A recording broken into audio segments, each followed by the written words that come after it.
What's going on, you guys? Obviously, I'm not there today. Just wanted you to know that I'm sorry I couldn't be there. So make certain that you do sign in on the roster sheet today, down there, wherever it is. And what's up, Gary? Gary, how's it going? I know Gary always likes me to say hi. I hope you guys are having a good morning. Instead of having some kind of wild outgoing a lecture for me being there, I figured this was the best alternative way to do that, use technology. Really briefly, I want to talk to you about something that we're going to cover next week, and that deals with audiences. Since this is public speaking class, one of the things that I've always thought was interesting was the audience perspective, and we talked a little bit about it earlier in the week. But in terms of audience interaction, what is it that you look for as an audience member to speakers? Being that public speaking is a very linear event and that we send messages like our primary public speaking message straight out through a usually primarily verbal vocal channel to an audience, what is it that audiences will look for in us as public speakers? What is it that they really want to see? I want you to kind of get together, break into groups, and discuss this, because when I get back on Monday, one of the things that we're going to discuss, or Tuesday, excuse me, for y'all's class, Tuesday, one of the things that we're going to discuss specifically is the different types of audiences there are and how they view you as a public speaker. Sometimes you have audiences that are very welcoming. Sometimes you have audiences that are kind of non-biased or kind of middle ground fence riders. And then sometimes you have very defensive audiences that are not really with what you're saying. But in general, I mean, it's a class full of you guys, and you all have different likes and dislikes.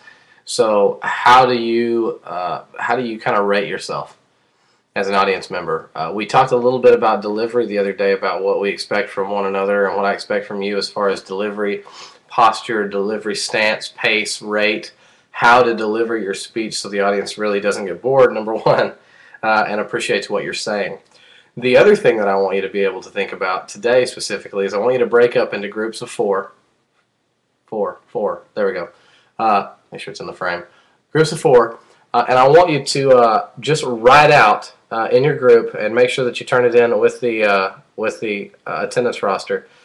Write out what exactly you feel as an audience you want to look for in speeches. What is it that you are looking for in terms of criticism for those speakers? Because remember, too, keep in mind, you're setting this up for yourself. So what is it that you, expectation-wise, have for those speakers? As an audience, what is it that you're going to look for before we really dig into the meat and potatoes, so to speak, of what makes a good speaker? What is the preset expectation that you have? Because we're going to cover that in Chapter 2 as we go into it, audience styles and how we as speakers adapt to audiences. As we cover that benchmark in the class, I want to make sure that we have a good, healthy concept of what your expectation is. So think about that. Break up into groups of four and get together and talk about that. And this might be a question that you start with. As an audience, as the four of us in our small group, ask each other, what is it you look for when you watch a speech? And it may just be that somebody doesn't bore you. Go a little deeper than that. Well, obviously you don't want to be bored. How does a speaker not bore you? What is it you specifically search for? What are you listening for that keeps you engaged and keeps you intrigued in that speech? And then we're going to put these together when I get back on Tuesday, and we're going to talk about them, because that way you'll know what everybody in the class is kind of thinking. So that way, as you develop your speeches in the class, it'll be really easy and kind of a cheat note for you, so to speak, to be able to know, hey, the class expects A, B, C, and D when I'm delivering my speech.